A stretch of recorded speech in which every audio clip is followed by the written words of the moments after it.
Muy buenas noches. Reciban todas y todos el más cordial bienvenido a este evento. Un evento que engalana una celebración que ha marcado un antes y un después en la vida de nuestra democracia y de nuestra sociedad. Me refiero a la conmemoración de los 72 años de la abolición del ejército en Costa Rica. Y por supuesto, el legado que nos ha heredado don Pepe Figueres a las generaciones presentes y futuras.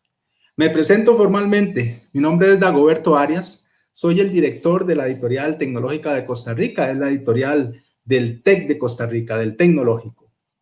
Les saludo en calidad de director y quisiera a continuación dar la más cordial bienvenida a nuestra invitada e invitados de esta noche.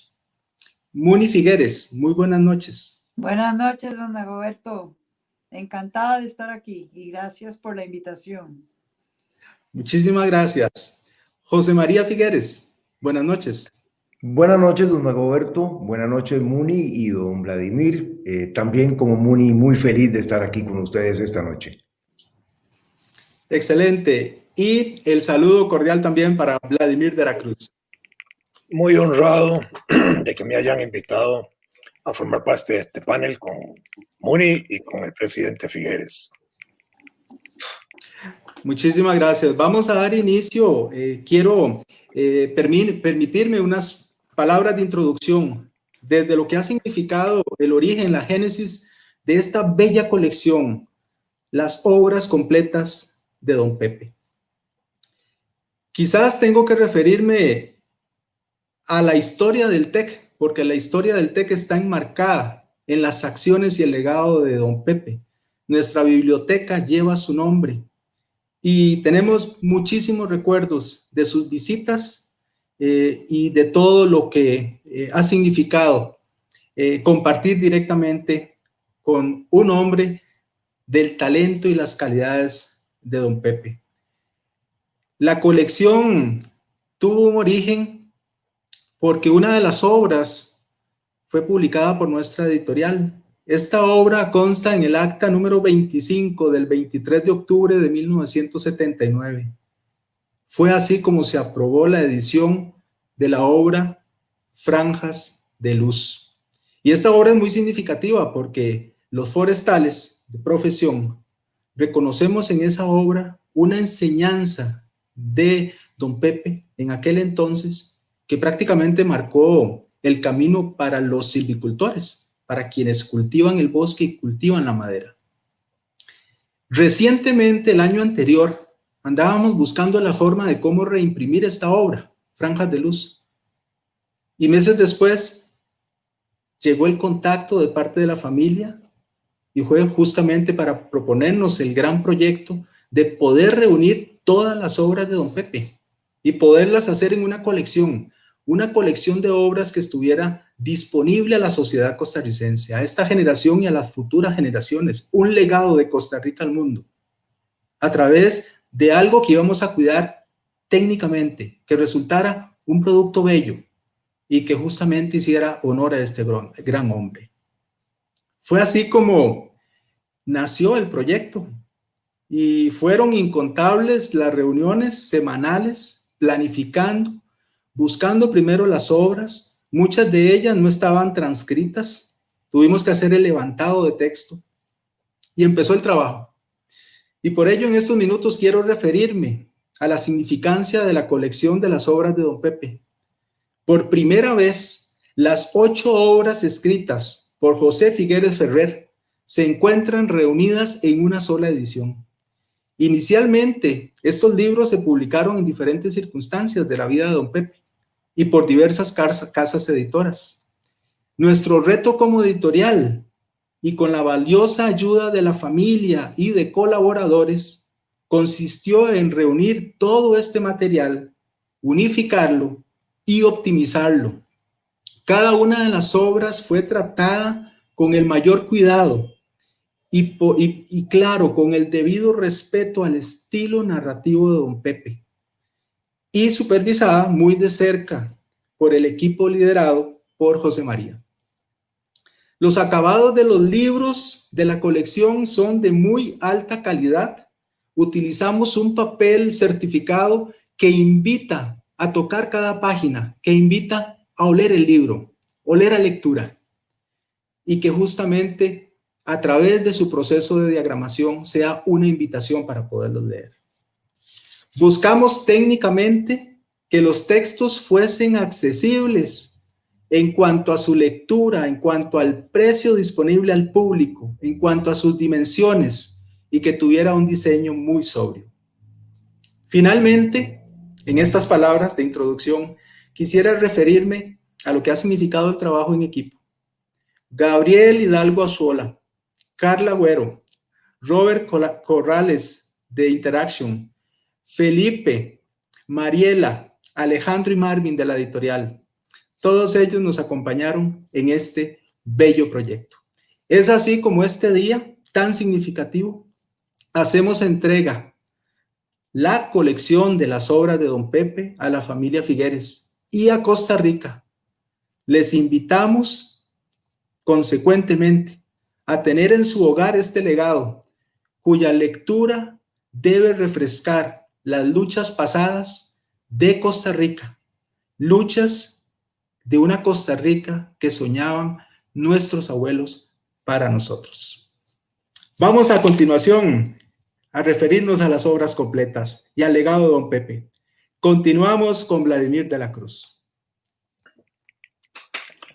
Muy buenas noches a quienes nos escuchan y participan de este evento tan importante. Don José Figueres Ferrer, Don Pepe, como popular y cariñosamente siempre se le ha llamado, aún siendo presidente de la República, es la figura política más influyente e importante en la historia costarricense del siglo XX.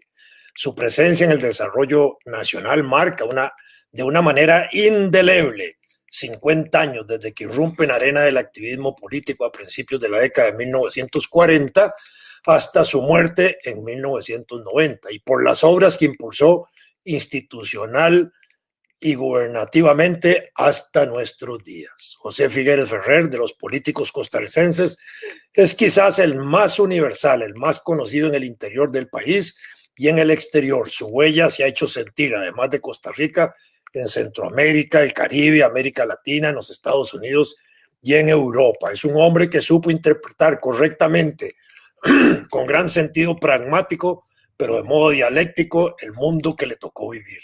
Al mismo tiempo, supo conjugar los elementos y condiciones que le rodearon para adaptar y transformar esa realidad a las necesidades de las fuerzas sociales de las cuales él se fue convirtiendo en la mejor y más genuina representación y aspiración.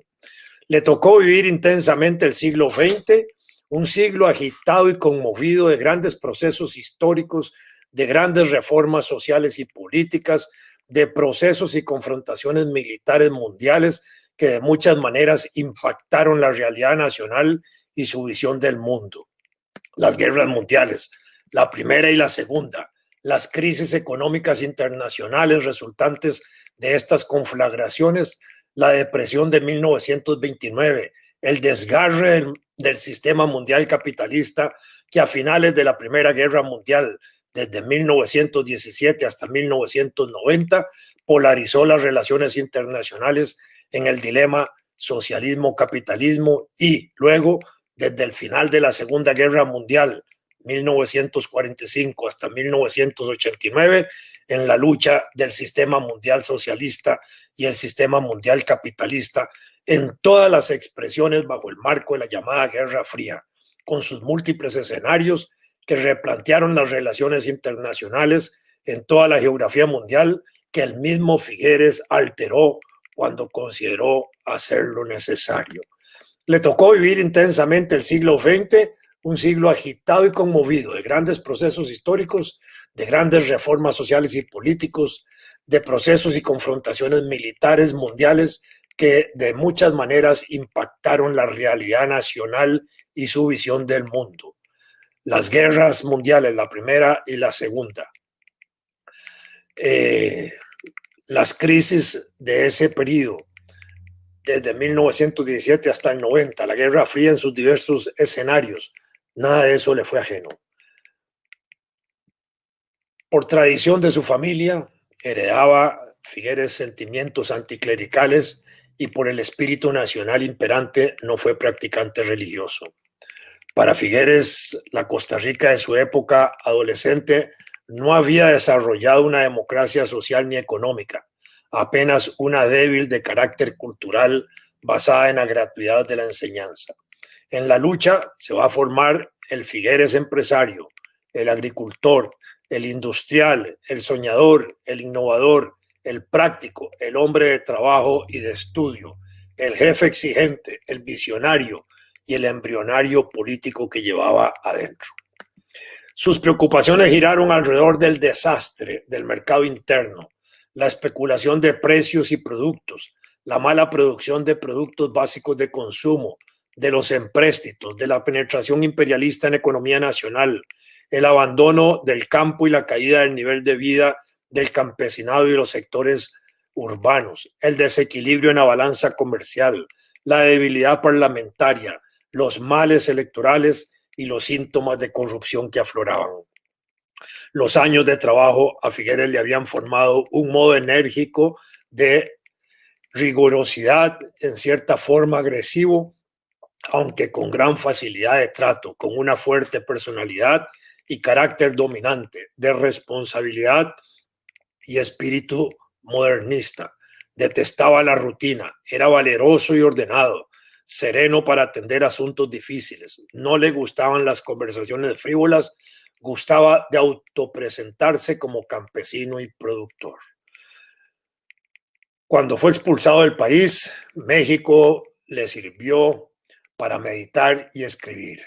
Así concluyó su libro Palabras gastadas a finales de 1942, que envió a su gran amigo entrañable de infancia, Alberto Martén, para su publicación, quien además lo prologó en enero de 1943. Escrito en el exilio, lo dedicó al presidente Ricardo Jiménez Oriamuno, que encarna, según Figueres, el ideal platónico del rey filósofo. Las palabras claves de su libro son libertad, democracia, socialismo. Y asigna un papel importante a las ideas y a las palabras, ya que éstas traspasan muros y fronteras. Si el Centro de Estudios para los Problemas Nacionales, fundado a principios de la década del 40, significó el elemento teórico de esta generación, Figueres fue la guía práctica política que le faltaba a ese grupo.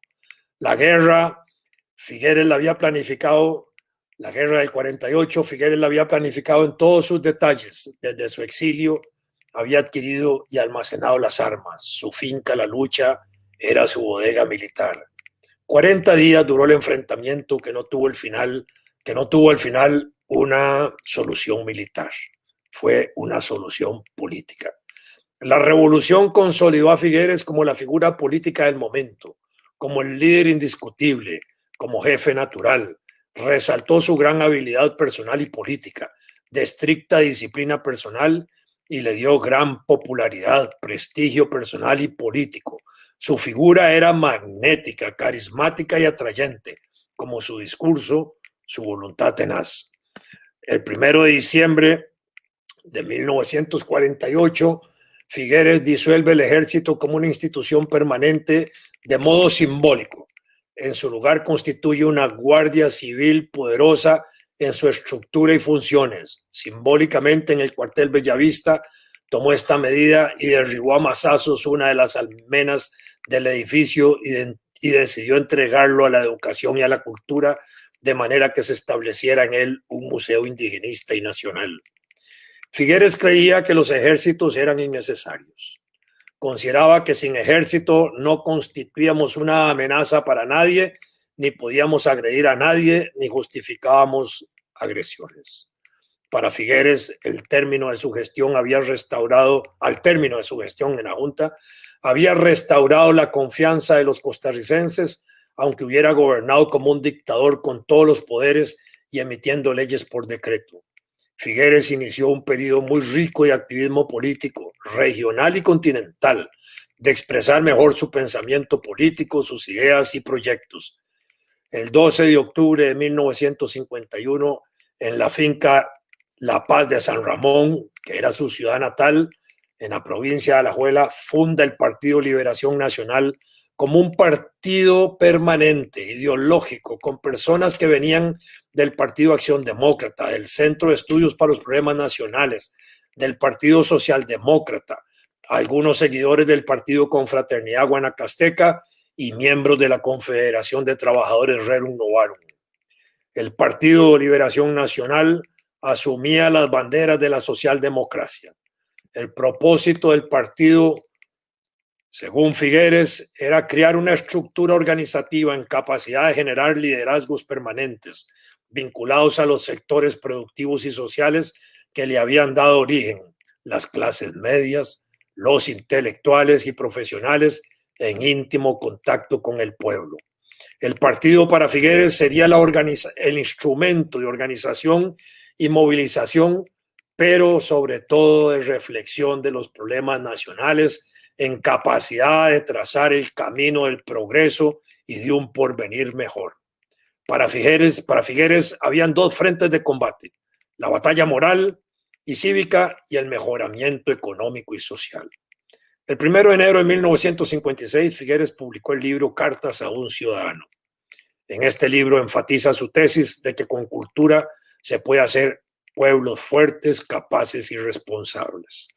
En su segundo gobierno constitucional de 1970 a 1974, publica su libro La pobreza de las naciones en 1974, donde aborda con una visión internacional las relaciones de países, los temas de la cuestión social, económica, aspectos de mercados, producción e intercambios comerciales, siempre con la preocupación de hacia dónde debemos encauzar la educación del hombre, qué clase de ser y qué clase de sociedad humana queremos producir. Más tarde publica Cuaces Tiernos en abril, cuento que es llevado al cine y la televisión. Luego publica Así nacen las palabras y los cuentos y Franjas de luz, arboricultura en el paralelo 10, y en 1987 se publica su obra hecha a dos manos con el presbítero Benjamín Núñez Vargas, El espíritu del 48. La obra político-intelectual de José Figueres no se reduce a estos textos que hoy se recogen en estos 3 tomos. Sus escritos de prensa y artículos, sus intervenciones, muchas de ellas polémicas, sus discursos debidamente impresos y recogidos por la prensa, sus debates, sus informes presidenciales a la Asamblea Legislativa quedan pendientes de reunirse en un esfuerzo de esta gran obra completa, de este gran pensador político, filósofo político, del quehacer político nacional y de este gran costarricense que merecidamente fue reconocido como el personaje más importante del siglo XX costarricense. Estos 3 primeros tomos, que están titulados de obra completa, con lo cual está claro que se va a continuar con otros volúmenes hasta tratar de conseguir toda la obra impresa de Figueres, no solo en discursos, panfletos, hojas sueltas, sino también de recortes de periódicos, de menciones en periódicos, eventualmente hasta de su correspondencia, si se puede conseguir toda, completarán esa obra completa de don Pepe Figueres. Por ahora, la editorial del Instituto Tecnológico de Costa Rica se ha puesto un broche de oro en el ojal, publicando los 3 primeros tomos de esta gran obra. De esta obra que son una puerta y unas ventanas abiertas al pensamiento de este gran costarricense, de este gran político, de este gran ciudadano que fue José Figueres Ferrer. Seguirá en esta ruta los tomos 3, 4, 5, 6 y los siguientes. Muy buenas noches. Vladimir, muchísimas gracias. Bueno, recordar a quienes nos siguen por estos medios, se trata de una obra, una colección bellísima. Los 8 libros están reunidos en 3 tomos y cada tomo trae también un espacio donde vienen también imágenes que hemos recolectado y que también engalanan mucho de lo que se quiere transmitir a través del recuerdo del pensamiento. Continuamos ahora con Muni Figueres. Muchas gracias, don Dagoberto. Gracias por esta invitación. Felicidades por este bebé que han parido. Sí quiero hacer referencia a que por pura chiripa, yo estoy en Washington ahora, pero la mayoría de mis libros están en Costa Rica. Pero mire lo que me encontré. Obras escogidas de José Figueres, Palabras gastadas, Cartas a un ciudadano, La pobreza de las naciones. 1997, Rodrigo Carazo Odio, presidente del Consejo Editorial Tecnológica de Costa Rica. Qué casualidad que las tuviera yo aquí.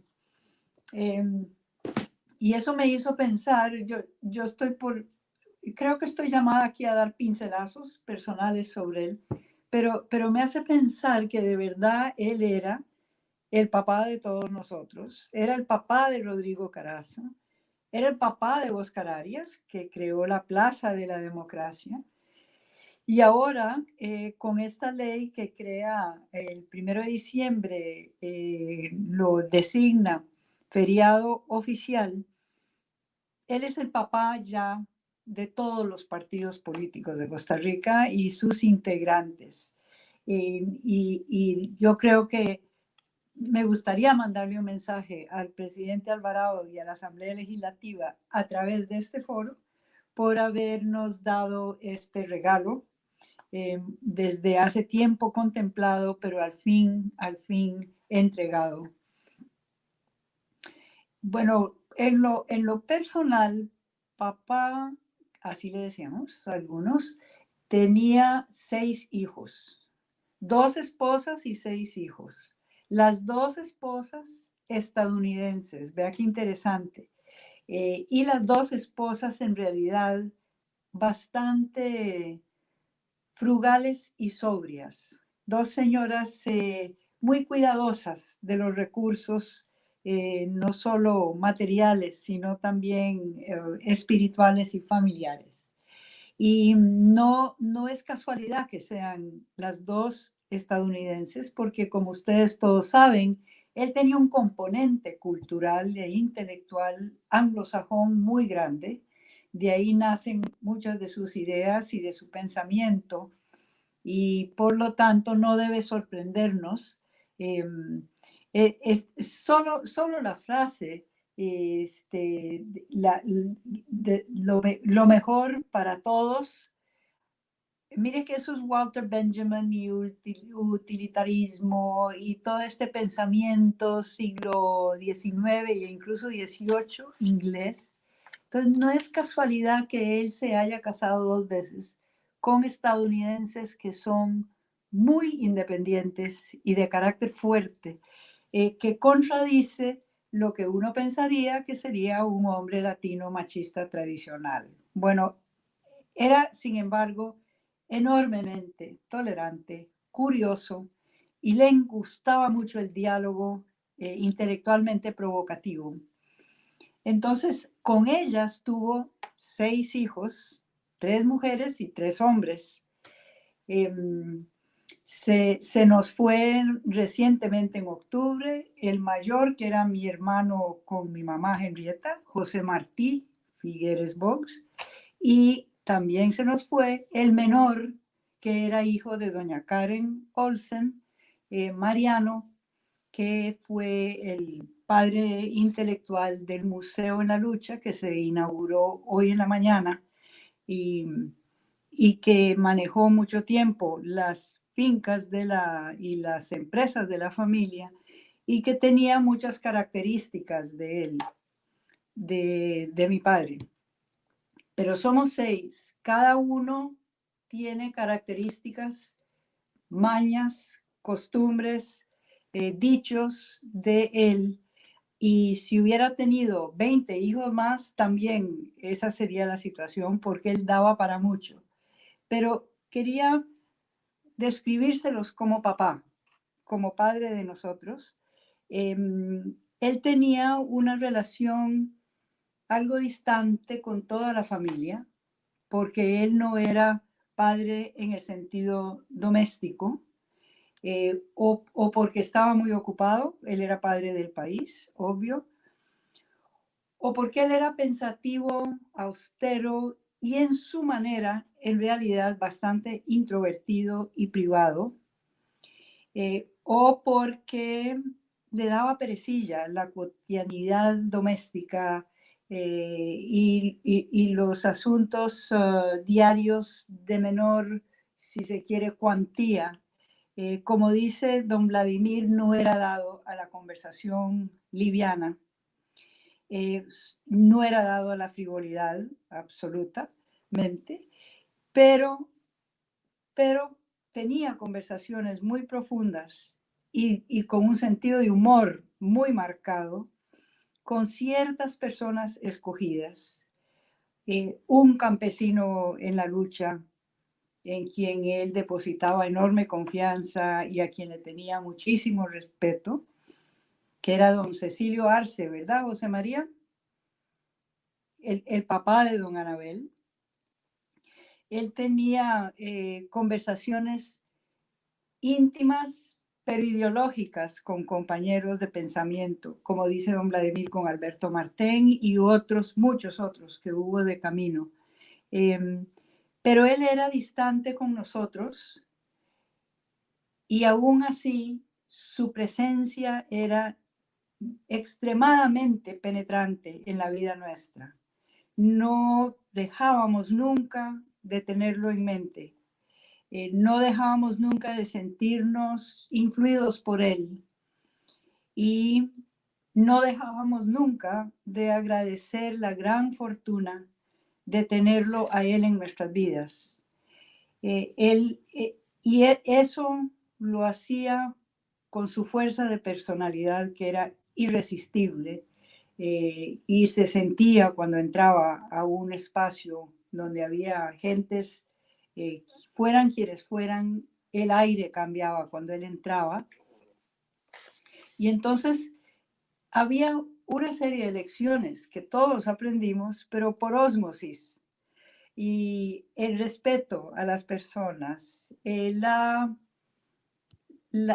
cuidado de no desperdiciar, las lecciones de la depresión, la comida como sagrada que no había que desperdiciar, la luz que no había que dejarla prendida si uno salía del cuarto, esas costumbres de quienes vivieron la depresión, de quienes emigraron de Europa a América, como tantos catalanes que vinieron incluyendo a sus padres.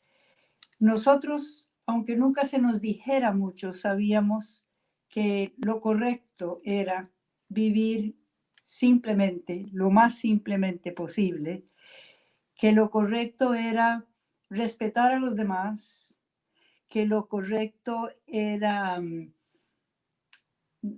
vivir con cierto orden y predictibilidad, que lo correcto era tener deferencia ante los grandes principios de la vida.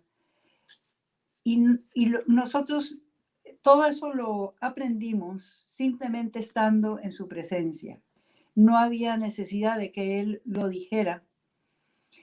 No había necesidad de que nos explicara que los seres humanos somos todos iguales y que la libertad del individuo prevalece sobre todo, que aunque el Estado tenga que asegurar el orden, tiene que maximizar la libertad del ser humano para que desarrolle su pleno potencial.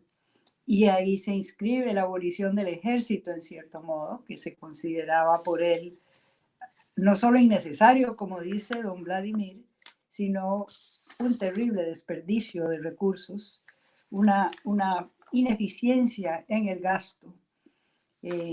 Y de ahí reconoció la necesidad de pasar del gasto militar a la inversión social. Todo eso, cuando usted es hijo de alguien que está tomando esas medidas, usted lo absorbe de alguna manera y aprende a vivir con esos principios. No echaba sermón tampoco, pero usted sabía si estaba bien o si estaba mal lo que alguien estaba haciendo o pensando o diciendo. También tenía un sentido de humor bárbaro, como es conocido. Tenía un sentido de chota, pero incalculablemente astuto, porque sabía muy bien apuntar al ridículo del ser humano, a la superficialidad, a la pretensión y a la suntuosidad, cualidades que él despreciaba enormemente. Y habiendo ocupado tanto espacio público, se burlaba de todas las formalidades innecesarias, complicadoras, un poquito ridículas en el circo de la vida pública, de la diplomacia y de la política. Y eso también uno lo absorbe. Y entonces se convierte la vida o el desarrollo de la vida de uno viviendo en esas condiciones, en un mundo especial en que uno tiene una visión por referencia mucho más grande de la que tendría una persona que no estuviera bajo esa influencia. Él permeaba la atmósfera con este sentido de que el mundo es muy grande, que uno es muy pequeño, que lo que vale es aprender y crecer y no ostentar ni conocimientos ni pertenencias. Entonces, es una curiosa como lección, digamos, monástica. Y a nosotros nos enseñó que la vida del ser humano, que es preciosa, está mejor invertida cuidando a los demás, contribuyendo a la sociedad, que jalando para adentro y enriqueciéndose y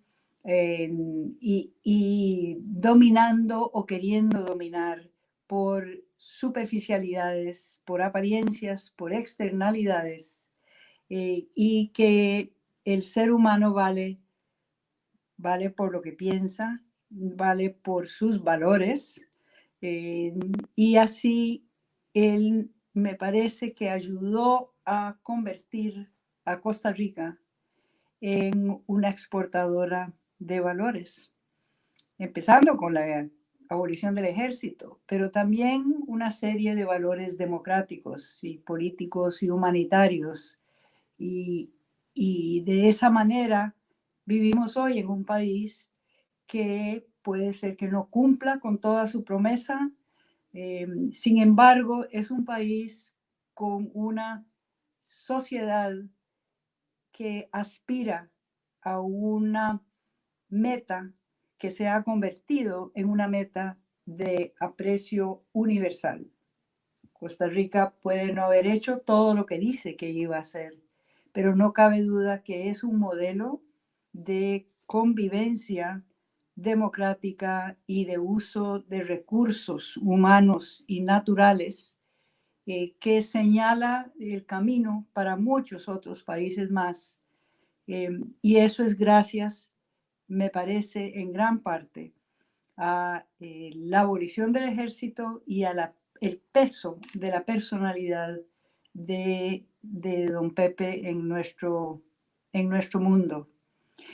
Y me hace pensar que ahora se está celebrando el Masazo, que simboliza la conversión del cuartel Bellavista en museo, y que podríamos incluso cambiarle el nombre al Masazo y ponerle Pasazo, porque en realidad ese Masazo es el que nos dio la paz que vivimos hoy. Sí me gustaría terminar diciendo que no sé cómo, pero don Pepe, oh papá, como padre, supo transmitir una humanidad profunda, universal, y supo darnos a todos una especie de contexto valórico en el cual vivimos hoy, y lo hizo con su usual frugalidad, con su usual vivir como se piensa y pensar como se vive, y que nosotros sentimos, espero hablar bien a nombre de sus hijos, que hemos heredado como ciudadanos un tesoro que es don Pepe. Muni, muchísimas gracias. Estas reflexiones evocan muchos sentimientos para quienes quizás no vivimos esa época, pero que ahora a través de lo que nos cuentan y lo que podemos leer, podemos imaginarnos el legado de los grandes hombres, definitivamente. Es la invitación a las generaciones, a las nuevas generaciones, tienen que hacer lectura justamente de lo que está escrito. Uh-huh. Es la historia de don Pepe, de lo que ha significado también para nuestro país. Me gusta mucho el calor familiar y la forma de expresarse en comunidad, en familia.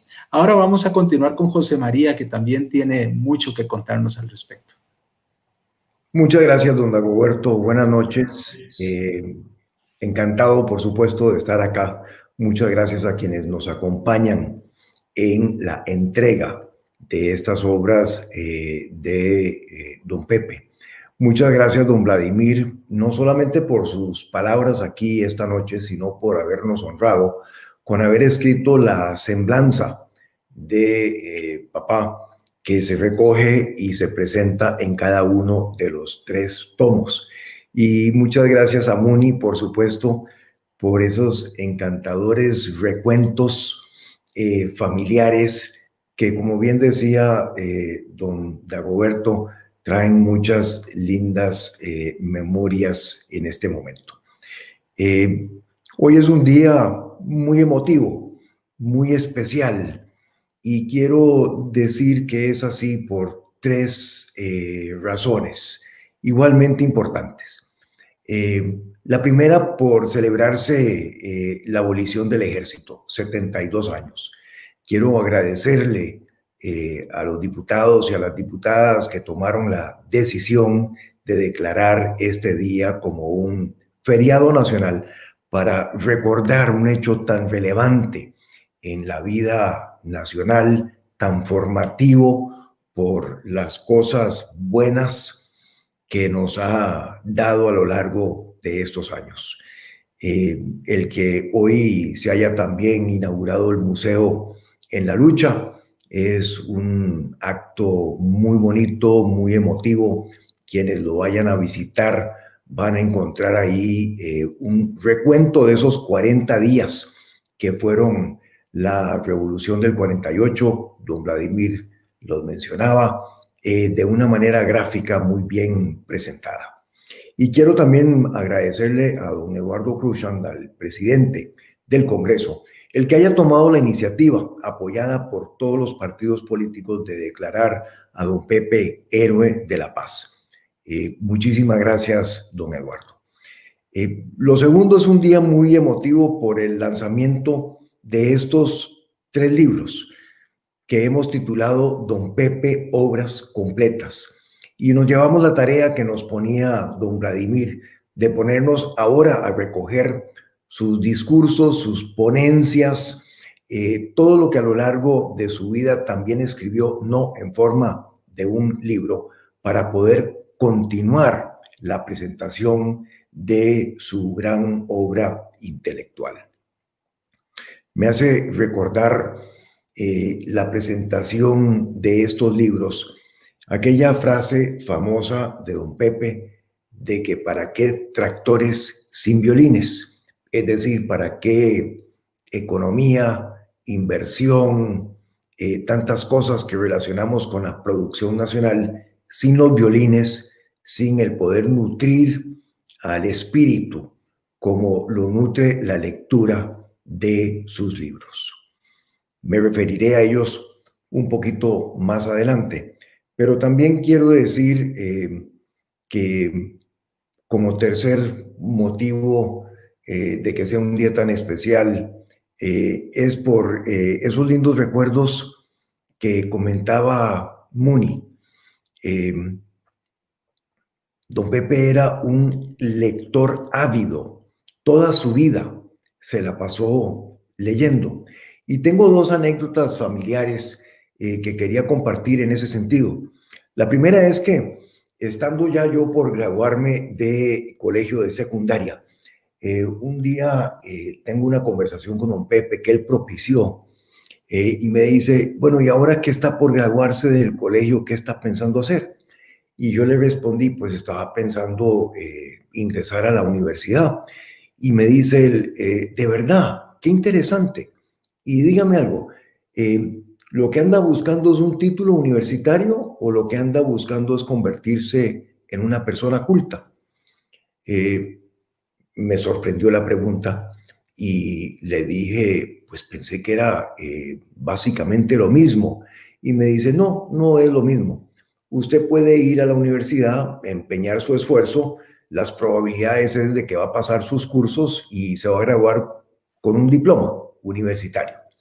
Pero si de verdad quiere convertirse en una persona culta, tome la buena costumbre de leer un libro por semana, de cualquier género, de todo tema, y verá usted que a lo largo de su vida finalmente llegará a ser una persona culta. Pues se me quedó eso grabado para toda la vida. Saqué mis estudios formales universitarios. Le estoy debiendo a don Pepe la lectura de por lo menos un libro por semana. Pero en una de esas oportunidades, luego de mis estudios universitarios, suena el teléfono a las 4:20 de la mañana en la lucha. Y don Pepe al otro lado me dice, mijito, estaba durmiendo. No, papá, estaba esperando que usted me llamara. Respuesta un poquito fuera de lo que debería de haber sido, que no le agradó muchísimo, pero de todas maneras le pasó por encima eso y me dice, mire, acabo de terminar un libro que se llama The Path Between the Seas, el sendero entre los océanos, escrito por David McCullough, me dice él. Y continúa narrándome que es la historia de la construcción del Canal de Panamá, de cómo después del esfuerzo fallido de los franceses y de los italianos, llegaron los norteamericanos y antes de iniciar las obras o continuar las obras de excavación, sobre todo en el Corte Culebra del Canal de Panamá, mandan a mejorar las condiciones de los trabajadores que se morían de malaria, muy débiles. Y así que han drenado los swampos, han quitado la malaria o erradicado la malaria y la gente está ya otra vez en posibilidades de trabajar. Arrancan las obras y concluyen el Canal de Panamá. Entonces me termina diciendo don Pepe, lo importante aquí de este libro y de su lectura es que hay que pensar siempre en las personas. Si uno piensa en las personas y en su bienestar, todo lo demás se arregla de camino. Mañana le mando el libro, termina la conversación como a las 4:30 de la mañana y efectivamente el día siguiente me llegó el libro The Path Between the Seas a la lucha para leerlo. Pues bien, además de estos recuentos quería entonces volver a lo que significan estos libros. Y quiero empezar por agradecer un esfuerzo enorme que puso en esto un gran equipo. Por parte de la editorial del TEC, don Dagoberto Arias, Mariela Romero, Felipe Abarca, después se nos unieron Marvin Villegas y Alejandro Garitán, aparte de organizar el mercadeo.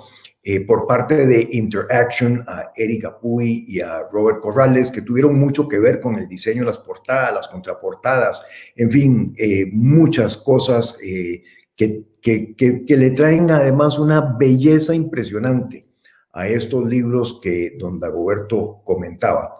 Y quiero agradecerle también a Gabriel Hidalgo y a Carla Agüero, que por parte de la familia, porque esto fue un proyecto de la familia con el TEC, siempre estuvieron ahí cuidando cada uno de los detalles y ayudándonos en muchísimo a que esto se pudiera realizar. Desde hace varios años venía este servidor de ustedes con la idea de recoger las obras de don Pepe. Finalmente, en una conversación con Cintia, me animó a hacerlo y fue así como en octubre del año pasado empezamos una serie de reuniones semanales, todos los martes a la 1:30 de la tarde, con los amigos de la editorial del TEC para haber finalizado este trabajo, esta gran obra de la cual hoy nos sentimos tan contentos y tan ilusionados. Pienso que en estos libros de don Pepe vamos a recoger ideas que siguen siendo vigentes. Y eso de que siguen siendo vigentes no es un decir. Quiero resaltarlo y además acotarlo con algunos ejemplos. En el tomo 1, El espíritu del 48, quiero resaltar lo que se describe en la página 266, que es el pacto de Ochomogo, como un hecho fundamental que permitió una solución pacífica al final de 40 días de conflicto, una solución política, la llamaba don Vladimir, y es el encuentro que relata don Pepe entre Manuel Mora y Carlos Luis Fallas por un lado, el padre Núñez y él por el otro, en el Alto de Ochomogo, ya habiendo tomado Cartago las fuerzas revolucionarias y San José todavía en manos del gobierno. Y hay una conversación que se produce en Ochomogo, mediante el cual se evita la toma de San José, que hubiera sido, por supuesto, una batalla sangrienta. Lo resalto porque tengo la convicción de que así como ellos supieron ponerse por encima de 40 días de conflicto armado y de antagonismos muy encontrados, hoy en el país necesitamos ponernos por encima de las diferencias para aunar esfuerzos, para buscar salidas y para ir adelante en la reconstrucción nacional. Quiero resaltar también ya en el tomo 2, que recoge sus libros La pobreza de las naciones y Palabras gastadas, lo que habla don Pepe sobre el empleo en la página 88, en un capítulo que toca lo social de este primer libro, La pobreza de las naciones, y nos escribe él: la desocupación de quien puede y desea trabajar es el más cruel de todos los flagelos sociales. Impone privaciones a la familia y hasta degenera al hombre. Qué importante avanzar con lo que es la producción nacional, la formación de empleo, pero hoy más que empleo, la formación de emprendedores, que para emprender toda edad es buena en un mundo que está cambiando tanto en lo económico como lo está haciendo.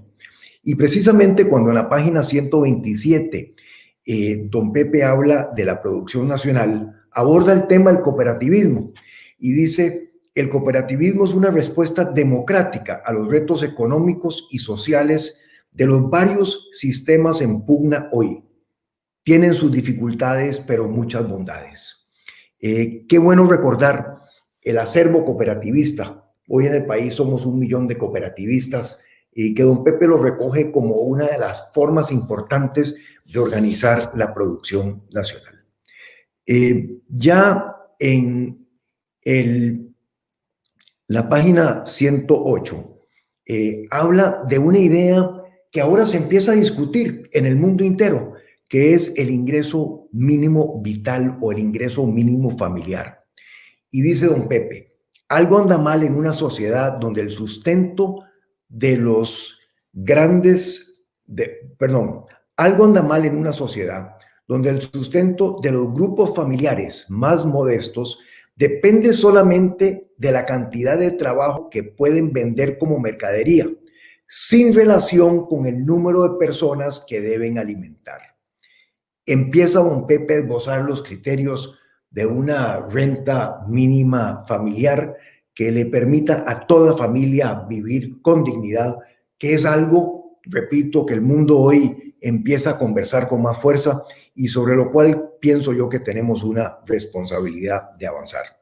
Y finalmente en el tomo 3, Cartas a un ciudadano y los 4 cuentos de don Pepe, recoge en una obra como Ciprés con sal, sal queriendo decir selección, abono y luz. Y también en la obra que mencionó don Dagoberto, Franjas de Luz, consideraciones ambientales que hoy en día son importantísimas en términos de la importancia que tienen nuestros bosques para fijar carbono y contribuir a bajar el impacto del cambio climático. En fin, por eso digo, amigas y amigos, que las ideas que expone don Pepe en estos libros son vigentes hoy y que nos ponen a reflexionar sobre las muchas oportunidades que tenemos en el país. Muchísimas gracias a la editorial del TEC, muchísimas gracias don Vladimir y Muni por el recuento que aquí nos han hecho. Muchas gracias a todos y a todas ustedes. Ojalá que disfruten de la lectura de los libros de papá, tal y como lo he disfrutado yo al volverlos a tomar y encontrarme ese cúmulo de ideas que siguen vigentes hoy y hacia el futuro. José María, muchísimas gracias. Tenemos todavía unos minutos y yo quisiera aprovechar, en el caso de que Muni, Vladimir, quieran también hacer una reflexión final para luego yo hacer el cierre y el agradecimiento. Quizás con don Vladimir. Me parece que la fecha de hoy, 1 de diciembre, es altamente significativa, porque debemos ser un país súper extraño y un pueblo más extraño, y haber tenido un presidente como sacado de Marte o quién sabe de qué lugar del universo, porque en todos los países se celebra con bombos y platillos y con desfiles el Día del Ejército, y aquí empezamos a celebrar el Día del No Ejército, el día en que acabamos con los militares, el día que acabamos con el ejército. Eso debe ser surrealismo político en todas partes del mundo, pero esa es una cosa que hoy nos impregna a todos los costarricenses. Todos nosotros de una u otra manera somos hijos de ese periodo en que no nos formamos pensando que a los 18 años nos iban a llevar a la circunscripción militar, como era en el periodo anterior, que era obligatorio, o que teníamos que hacer servicio militar entre los 18 y los 30 años, o algo así. No, ahora no. Ningún niño de Costa Rica piensa en eso. Tiene las posibilidades de ir a estudiar, las posibilidades de salir adelante, no por las armas, por el estudio, por el trabajo. Yo creo que esta es una de las cosas más extraordinarias de lo que es una celebración nacional, la abolición del ejército, no el Día de las Fuerzas Armadas o el Día de las Armas. Me parece que esto es lo más extraordinario que puede tener un país como el nuestro, y eso se lo debemos obviamente a don Pepe. Ciertamente tenía un humor ácido, realmente ácido, cruel a veces, ¿verdad? Y burlesco, y para decirlo a lo tico, bajapisos de la manera más fina, ¿verdad? No cuento anécdotas con nombres y apellidos, pero recuerdo anécdotas simpaticísimas de cuando un personaje muy conocido se presentó ante él siendo hijo de uno de sus mejores amigos en una época, y le dijo: ¿y vos quién sos? No puede ser. Y ahí lo puso en el suelo, pero que no quedó más chévere, ¿verdad? Tenía una capacidad extraordinaria para convencer, para hacer ver el valor de las cosas. Recuerdo en este momento la situación cuando en la Escuela de Derecho se presentó y lo chiflaron unos estudiantes. En ese momento yo estaba también en la facultad, yo no participé del chiflido, pero estaba ahí. Así es. Y en la noche, habla por televisión. Mi abuela era antifiguerista políticamente, mi abuela materna, ¿verdad? Y voy yo a escuchar el discurso de don Pepe por tele con mi abuela y empieza don Pepe. Hoy fui a la Facultad de Derecho. Me silbaron, hubo un grupo de muchachos silbaron y dice, yo estoy de acuerdo en que al presidente de la República lo chiflen, pero no estoy de acuerdo en que a un viejo le falten al respeto. Por eso tuve que darle una cachetada a ese muchacho. Y mi abuela dice, tienes razón. Ahí se acabó el antifiguerismo, ¿verdad? De eso, además, el buen humor de eso es que Pablo Azofeifa, que fue el estudiante que recibió la cachetada, que era hijo de Ixalfred Azofeifa, uno de sus mejores amigos, un intelectual valiosísimo del Partido Liberación Nacional, después llegaron y le dijeron a don Pepe, esta es la anécdota, ya la parte vacilona del cuento. Don Pepe, ¿qué torta se jaló usted? ¿Y por qué? ¿No ve que le quebró un diente a ese muchacho que es hijo de Isaac Felipe, que es su mejor amigo? ¿Cuál es el problema? Es que le quebró el diente y dice, que le pongan un puente y una plaquita que diga Administración Figueres. Este era don Pepe, al final de cuentas, ¿no?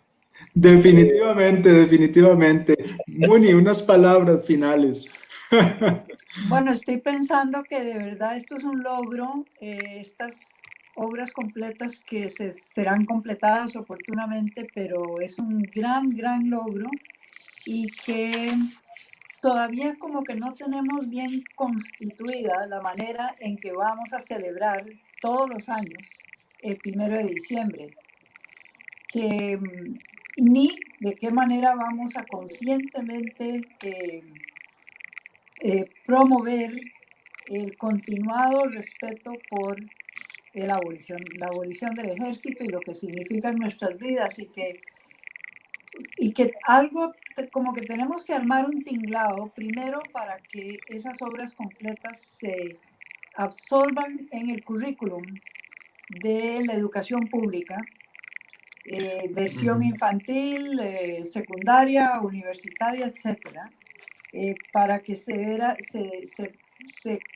conjugue con lo que ahora son las lecturas obligatorias en Costa Rica. Y lo segundo es que debemos como armarle el escenario y el ritual del 1 de diciembre. Formalizarlo de alguna manera muy tica, por supuesto, y tiene que ser alegre, tiene que ser optimista, y probablemente con chotas y con todo, pero yo creo que este primer paso del feriado oficial es crucial y que de aquí en adelante podríamos crear una tradición como digamos, muy tica, pero no sé, fiesta, desfile, alguna cosa que marque este día con la alegría que merece, pero también con la seriedad y lo medular que se ha convertido en nuestras vidas. Muchísimas gracias. Nos queda prácticamente como un minuto y yo quisiera entonces aprovechar para dar un mensaje de parte de la Editorial Tecnológica de Costa Rica y es expresar el agradecimiento a José María y a Muni en nombre de la familia Figueres por la confianza depositada en el cuidado y la edición de las obras de don Pepe. Agradecer a don Vladimir también por su presencia, por la semblanza que nos compartió a través de la colección. Y bueno, a todos los que nos han escuchado, pues indicarles de que las obras están disponibles en las librerías universitarias, en Librería Internacional y en el caso de la librería del TEC, si nos llaman o nos escriben al correo en el área metropolitana, la colección hasta sus casas. Muy buenas noches a todos, un agradecimiento y yo creo que una despedida de una manera que nos acerque a la gente. Hasta luego a todos, buenas noches, muchas gracias. Gracias.